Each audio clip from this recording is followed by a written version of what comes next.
Hello, Rob from Fountain Pen Journey with day 2 of Vlogmas. I'm going to bring up something that I covered a while ago, and that is the subject of Grail pens. So Grail fountain pens. These are the pens which you lost after, really want to acquire, and they're just out of reach for whatever reason. It could be usually price or availability, and in general, everybody's Grail pen is going to be slightly different, though there are some very common Grail pens which I shall show you in this video, because these were two of my absolute Grail pens and I was overjoyed to get them. And I really want to talk to you because I've already done a video about Grail pens. I'll put the link in the description down below, so expand that and take a look at that video if you care to know a little bit more about Grail pens, what makes a Grail pen and why it's important to people. But I'm going to talk about two of my Grail pens in this video, mainly because it kind of ties in with Vlogmas. It's the run up to Christmas. This is where a lot of people may have money, or somebody wants to buy them a gift, and the Grail pen could well be on that list. I know buying fountain pens for people isn't always necessarily a great idea for Christmas because, as I discussed in the video yesterday, it's quite a personal situation. But Grail pens, if you've actually targeted a Grail pen, set your sights on it and said, this is what I want, you may well acquire it. Now, the thing is, are they worth it? Are Grail pens worth the time, the effort, the money in obtaining? That's the question for today's video. So please do leave comments of what your Grail pen quest has been like if you've obtained a Grail pen, because I'm going to talk about these two pens here today and how, after I acquired them, I used them for a very long time and then stopped. Why is that, basically? So let's talk about pen number one, the Lamy 2000. I still absolutely love this pen. It was my first Grail pen. When I first started my fountain pen journey many years ago, 5 years ago in fact, this was the pen that I wanted most of all. It was unobtainable because it was, in my opinion, back then, and still is to many people, very expensive. The prices have even gone up from Lamy since I acquired this. I mean, this is not a cheap pen. This is definite mid-range to upper mid-range, especially now.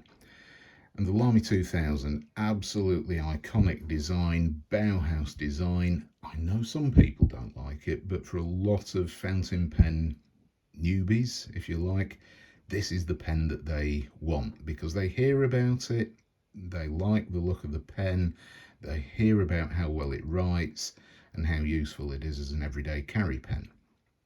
And this is why I'm going to talk to you about this pen. I still love this pen. I love the design. I absolutely love this clip, which you press down on the back and it opens up at the front, which is always a nice feature. Don't see it in that many pens, but it is the design. It's macrolon, so it is kind of plasticky feeling, but it's good quality, really, really good quality. I'm not saying macrolon is plastic, by the way, so do check out my Lamy 2000 video. I'll pop a link in the description below as well to that video, so you can actually look at the review, because it is quite a lengthy review. And the Lamy 2000, yes, I absolutely loved it, and I think in that video I even said that this is the one pen that they will have to remove from my cold, dead hands. Does that still stand? In a way, yes, but I haven't used my Lamy 2000, I even have two of them, haven't used either Lamy 2000 since that year I recorded the video, and I can't remember which year it was. And this is the problem with Grail pens. Once you've acquired it, is that it? Or do you move on to the next Grail pen, a bit like I did with pen number 2 in this video? My Lamy 2000s, I love the uncapping, I love the design, I love the way that everything just works. I can feel these little metal ears on either side just above the section. The section's comfortable, I don't find it slippery. It is matte, but it is metal. Gold nib, but that gold nib, you know, I mean, it's semi-hooded. I don't know whether this is going to focus well enough here. It is semi-hooded, I'd say. So there really isn't a lot of bounce to it. It's a smooth writer and it's a wet writer. Piston filler, I love the ink window.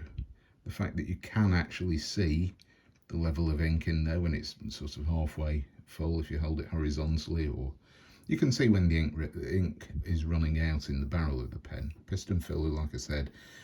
So that's a useful thing, and I like this ink window because it is so inobtrusive. You basically don't notice it, and yet because it's a piston filler you can still see inside the pen, which is why I really like this as a potential everyday carry. Fits really lovely, it's comfortable to hold, the material's really nice, it's got a warm feel to it, it does post, and still very, very usable in this position. So what's the problem? Well, the problem I have with the Lamy 2000 actually is the fact that this thing tends to leak a little bit of ink.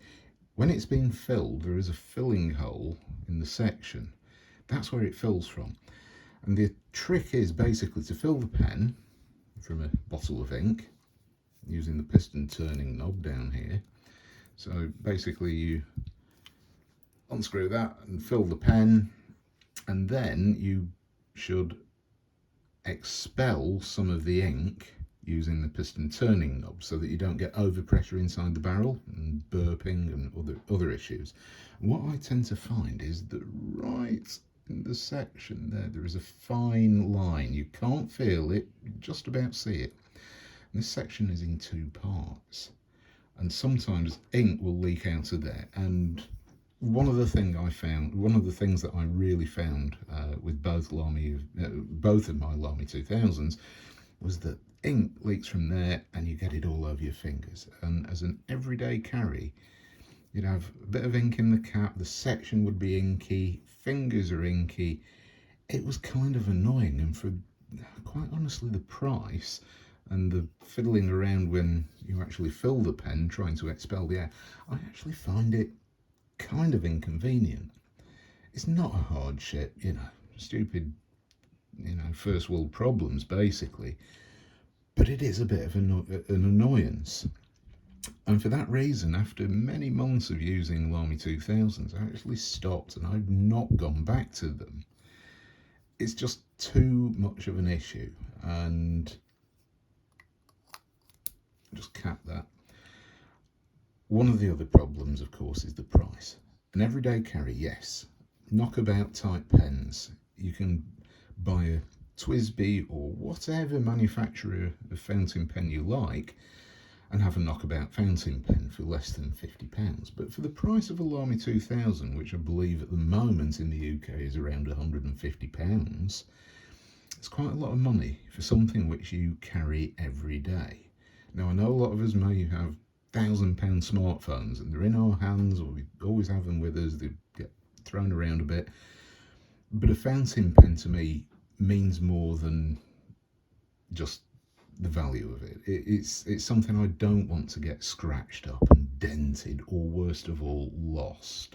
And I will be talking about that in another of these Vlogmas videos fairly soon. I don't want to lose a pen that's worth £150. It's funny, isn't it? Because I mean, you might lose something else of equivalent or maybe even higher value and just write it off and go, oh, I lost it, damn, that's the money down the drain.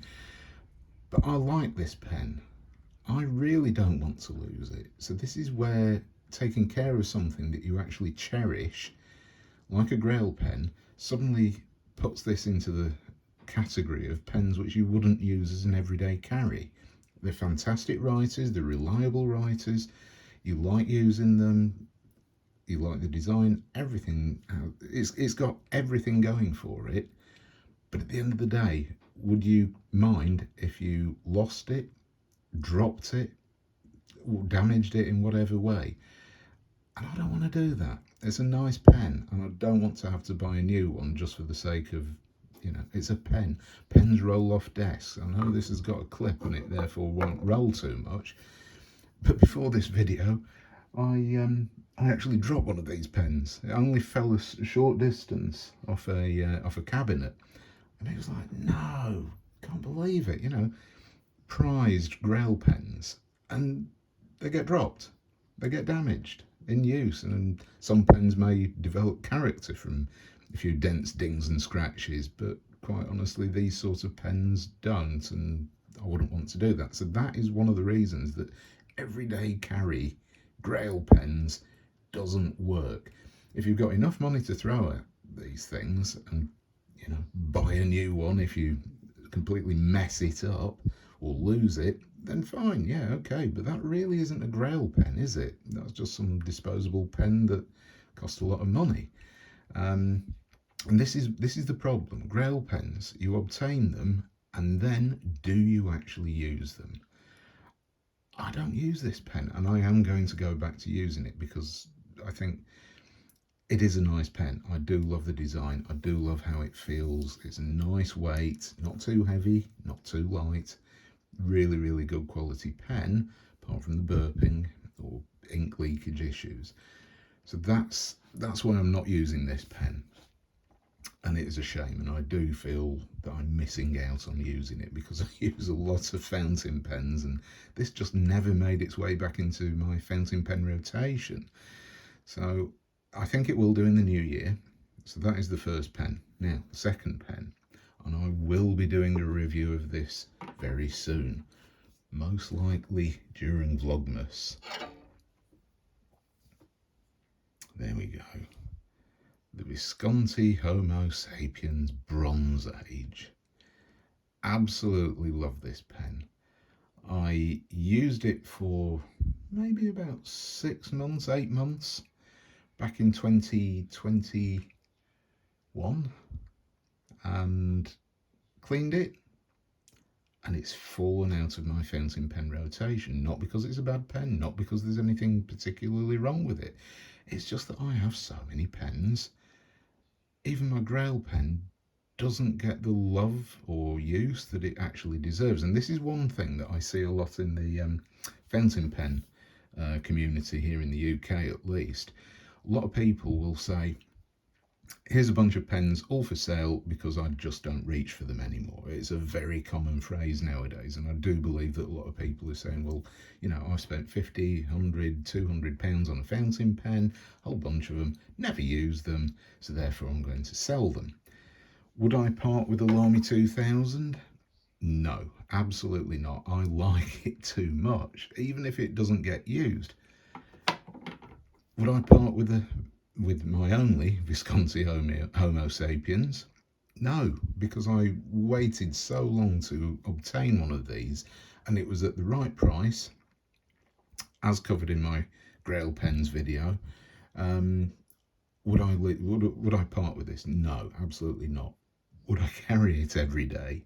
No way, not for that price. It is too expensive. It is not a pen to lose or damage. And it's a really, really nice pen. I will do a review on this soon. I love the hook and, I can't remember what Visconti's system's called, but it's a hook capping system.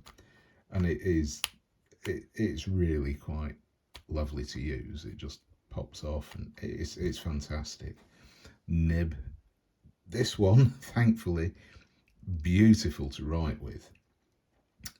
I'm not going to go into the nib and all the rest of it, but I will say one of the reasons that this pen doesn't get used, and it's the most silly thing, I wanted this pen pretty much from day one of learning about what fountain pens were. When I first started fountain pen journey 5 years ago, I heard about the Visconti Homo Sapiens, especially the Bronze Age, with its Mount Etna lava-infused resin body and cap.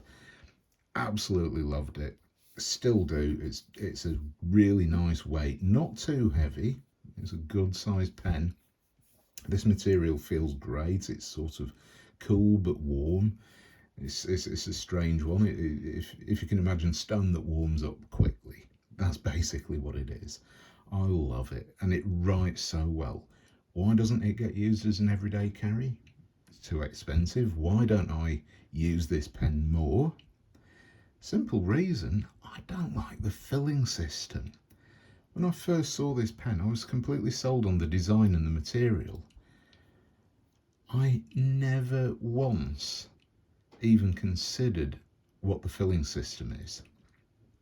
And when I got the pen, it was second hand, and I was completely thrown. It was like, oh, okay, I want to ink this up, but I have absolutely no idea what sort of filling system it is. So I had to go on the internet and have a quick search for the filling system. And the filling mechanism is actually a vacuum filler. So you unscrew this bright blind cap at the end, a bit more,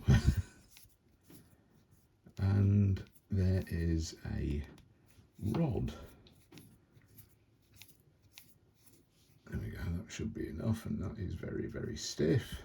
There we go. So this rod, as it's you put the nib and part of the section down into the bottle of ink below the ink level, and you press down on the filling system. Where that snap is, there is an O-ring. Well, it's not an O-ring, but there's a little rubber seal at the bottom, and that pops down, and as you push it down, it creates a vacuum in the barrel of the pen. Visconti call it a power filler, or something very similar to that. It's actually a vacuum filler, vac filling fountain pen.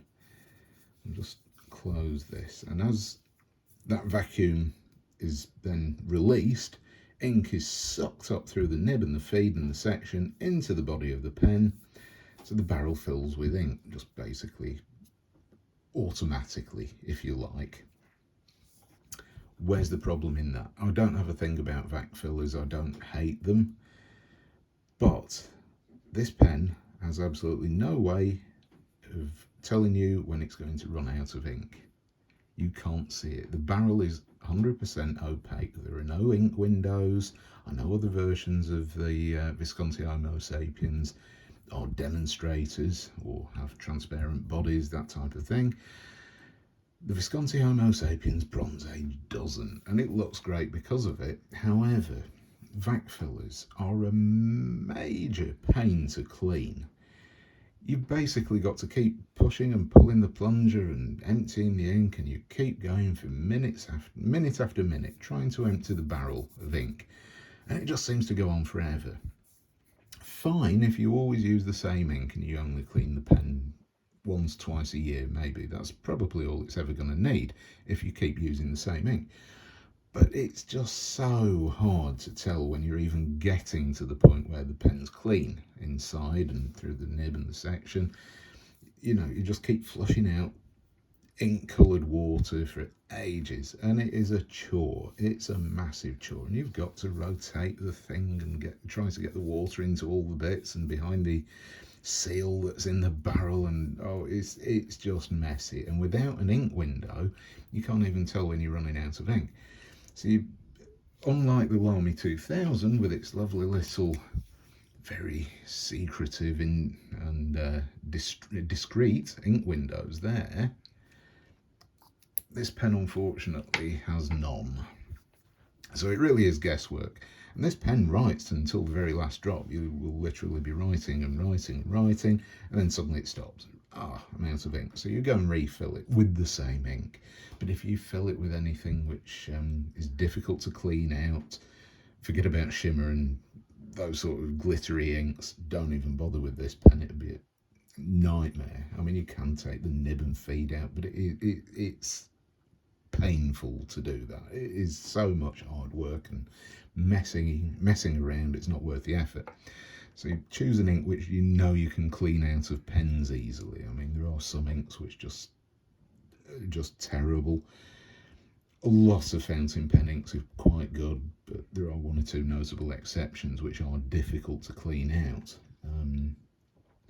I would like to say certain Noodler's inks are a bit of that type.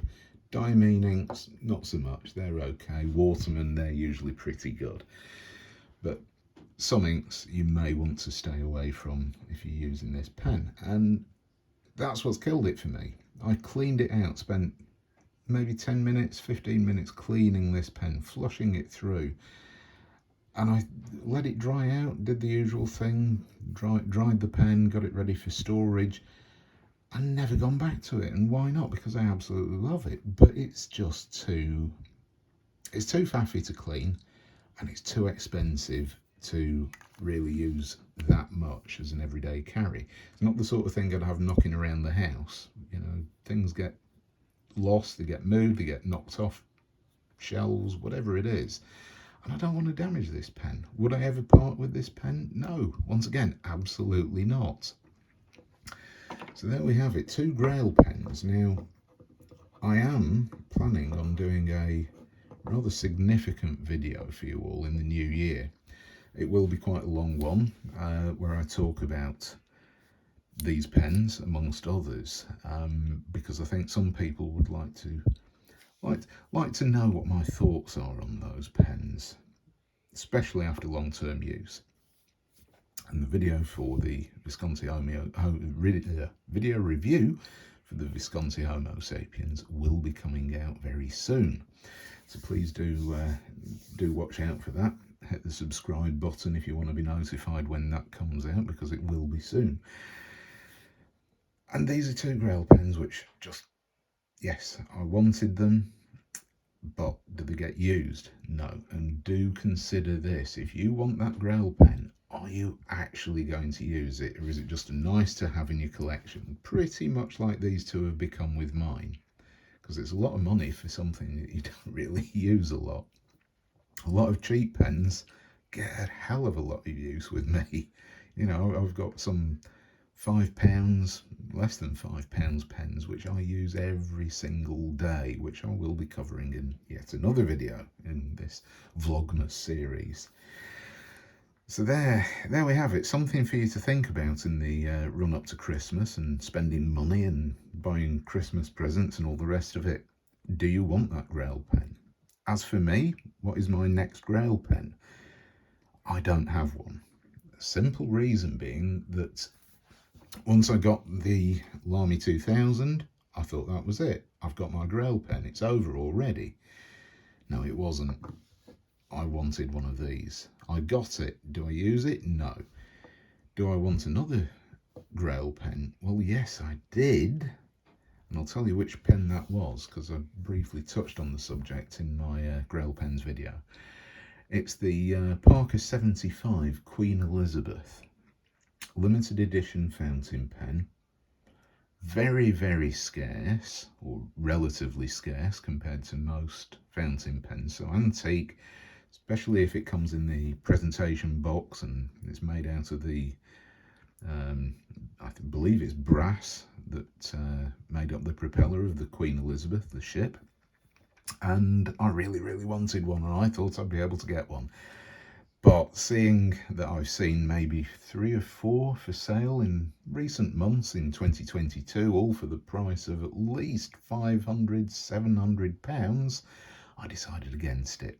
I've spent my main outlay on fountain pens on the Visconti Homo Sapiens. I will never spend more than that. It would have to be something extremely special for me to spend that sort of money. So there we have it. That is my current Grail pen situation. I have them, and I can't really progress to the next one because it is just too expensive, and also not really. It's a collectible item. It will literally sit there in its box unused. A lot of money to spend on something that you're never going to use and probably very rarely look at. So that's why I'm not going any further with Grail pens. Something really good would have to come along to change my mind. Let me know in the comments if there's anything that you're really after, because you never know. Hopefully, like me, you'll get your Grail pens someday.